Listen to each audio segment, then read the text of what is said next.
আমরা আমাদের দেশ নিয়ে যত উদ্বিগ্ন, এদের আরো টেনশন বেশি। বলেন আমাদের দেশে শান্তি আছে না নাই? আমরা হিন্দু মুসলিমে কখনো দাঙ্গা লাগে?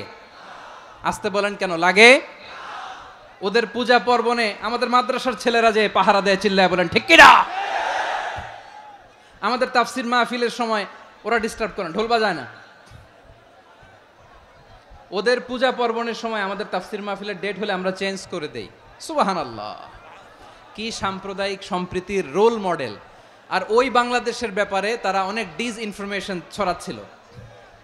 ভারতের অনেকগুলো গণমাধ্যম, আমি জেনারেলাইজ করব না, আমাদের প্রতিবেশী দেশের সব গণমাধ্যমকে আমি দোষ দিতে চাই না, অনেকগুলো গণমাধ্যম তারা ডিসইনফরমেশন শেয়ার করেছে। ডিসইনফরমেশন আর মিস ইনফরমেশনের পার্থক্য আছে। মিস ইনফরমেশন না জেনে ভুল বুঝে একটা মিথ্যা বা ভুল তথ্য ছড়িয়ে দেয়া, এটার ক্ষমা আছে, এটার কি আছে। আর ডিসইনফরমেশন মানে ইচ্ছা করে, প্ল্যান করে, ম্যাপ করে, ছক এঁকে মিথ্যা, গুজব, রটনা সোশ্যাল মিডিয়ায় ছড়ানো, এটার ক্ষমা আছে? আওয়াজ করে বলেন ক্ষমা আছে? ভারতের কিছু গণমাধ্যম তাই করেছে, আমরা ব্যথিত হয়েছি, আমাদের হৃদয়ে রক্তক্ষরণ হয়েছে। আমাদের প্রতিবেশী দেশকে বলতে চাই, আমাদের দেশ নিয়ে আপনাদের ভাবার দরকার নাই, নিজের চরকায় তেল দেন, নিজের দেশ নিয়ে ভাবেন। গত মাসের ভয়েস অফ আমেরিকার রিপোর্ট, বাংলাদেশে সংখ্যালঘু জনগোষ্ঠী আগের চেয়ে বেশি নিরাপত্তা পাচ্ছে। Report voice of America, Muslim report নাকি? মুসলিম জরিপ, ভয়েস অফ আমেরিকা। কথা বোঝে নাই বোধহয়। ভয়েস অফ আমেরিকা কি আমাদের রিপোর্ট?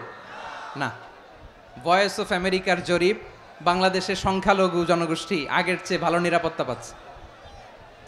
শুধু এখানেই শেষ না, মাইক্রোসফটের একটা জরিপ শোনাই আপনাদেরকে। তারা সারা পৃথিবীতে গুজব, ভুয়া আর মিথ্যা নিউজ ছড়ানোতে কোন দেশ সেরা একটা রিপোর্ট করেছে। এর মধ্যে 1 নম্বরে এসেছে ভারতের নাম। মাইক্রোসফট তো মুসলমানরা চালায় না? কথা বোঝে নাই বোধহয়। প্রতিবেশী দেশকে বলবো, আপনারা নিজের চরকায় তেল দেন, আপনারাও শান্তিতে থাকেন, আমাদেরকেও শান্তিতে থাকতে দেন। সব চেঞ্জ করা যায়, প্রতিবেশী চেঞ্জ করা যায় না। আমাদের ল্যান্ড তাদের ল্যান্ড, পাশাপাশি। আমরা চাই তারাও সুখে থাক, আমরাও সুখে থাকি, ঠিক কিনা? কিন্তু প্রতিবেশী হলে বন্ধুত্বপূর্ণ আচরণ করতে হয়।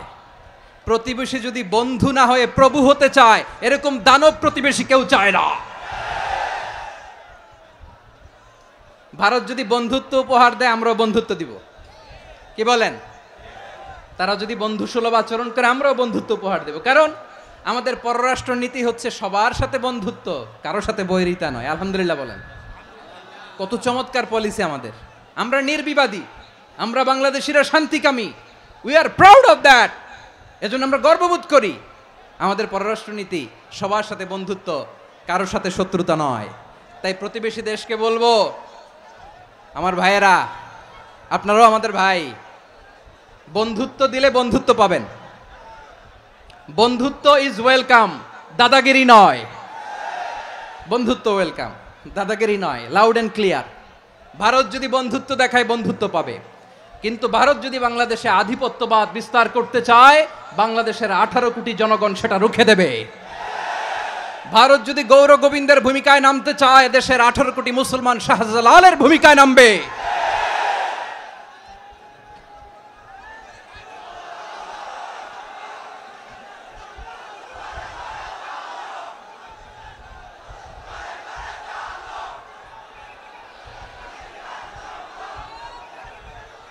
প্রিয় ভাইয়েরা, আমরা বন্ধুত্বে বিশ্বাসী, শত্রুতায় নই, ঠিক কিনা বলেন? আল্লাহ আমাদেরকে বোঝার তৌফিক দান করুক। তাহলে এই যে তারা বলেছে এদেশে সংখ্যালঘুরা কষ্টে আছে, দুঃখে আছে, এটা কি ঠিক? বলেন, এটা কি ঠিক? না, তারা ডিসইনফরমেশন শেয়ার করেছে, এটা ঠিক নয়। আমার প্রতিবেশী বন্ধু রাষ্ট্রকে বলবো, আপনারা এটা করবেন না, এটা করবেন না। আমরা শান্তিতে আছি, আপনারাও শান্তিতে থাকেন, আমাদেরকেও শান্তিতে থাকতে দেন। এই যে চিটাগাংয়ের অ্যাডভোকেট আলিফ হত্যাকাণ্ডে গোটা বাংলাদেশ আমরা ধৈর্যের পরাকাষ্ঠা দেখিয়েছে, চিল্লায় বলেন ঠিক কিনা? আমাদের নেতা আমাদেরকে ডেকেছে, আমরা শান্ত থেকেছি। আমরা শান্ত থাকতে চাই, আমরা ঐক্যবদ্ধ থাকতে চাই। যে কোনো ষড়যন্ত্র রুখে দেওয়ার জন্য ঐক্যবদ্ধ প্রচেষ্টার কোনো বিকল্প নাই। তাই আজকের আলোচনার ছোট্ট একটা টপিক আমি শিরোনাম ঠিক করেছি, আমাদের জীবনে, সমাজ জীবনে, ধর্মীয় জীবনে, রাষ্ট্রীয় জীবনে ঐক্যবদ্ধ থাকার গুরুত্ব। এবার আওয়াজ করে পেকুয়ার ভাইয়েরা বলেন, আমরা ঐক্যবদ্ধ জীবনযাপন করতে চাই কি চাই না? আল্লাহ তাআলা সে নির্দেশনাই দিচ্ছেন।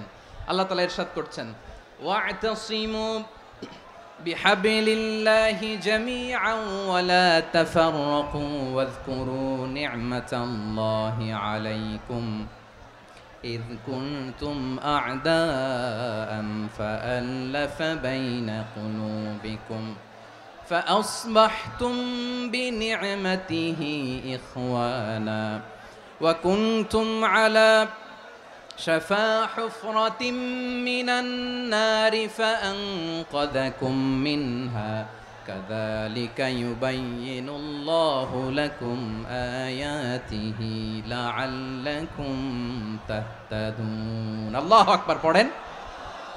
আল্লাহ বললেন, ও গোলামেরা শোনো, ওয়া'তাসিমু বিহাবলিল্লাহি জামিআ, ও আমার গোলামেরা সবাই মিলে আল্লাহর রশিকে আঁকড়ে ধরো। আল্লাহর রশি হলো ইসলাম, আল্লাহর রশি হলো কোরআন। আল্লাহ বললেন কোরআনকে আঁকড়ে ধরো, ইসলামকে আঁকড়ে ধরো। একা একা আঁকড়ে ধরলে চলবে না, জামিয়া সবাই মিলে আঁকড়ে ধরো। এই আদেশটা আমাদের জন্য দান করেছেন কে?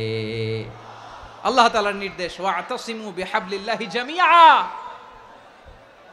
সবাই মিলে আল্লাহর রশিকে আঁকড়ে ধরো। হাবলুল্লাহ মানে আল্লাহর রশি।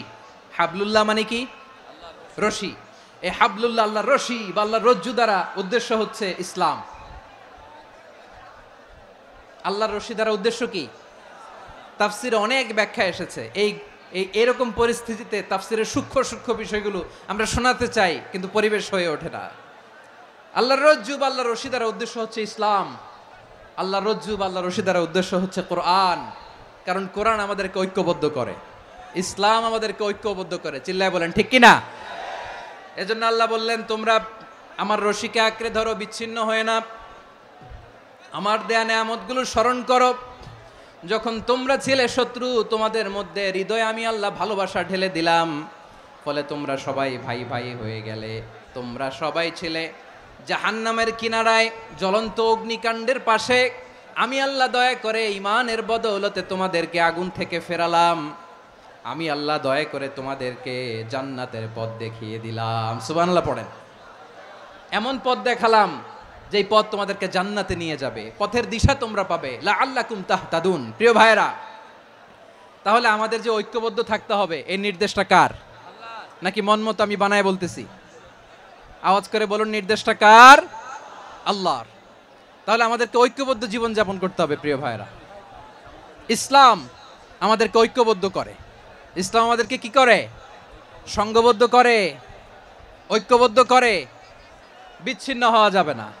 বিরোধ, বিচ্ছিন্নতা, মতানৈক্য, এগুলো আমাদেরকে ধ্বংস করে, আমাদেরকে দুর্বল করে। আর আমাদের ঐক্যবদ্ধ প্রচেষ্টা আমাদেরকে বিজয়ের দিকে এক ধাপ এগিয়ে নেয়। চিল্লায় বলেন ঠিক কিনা?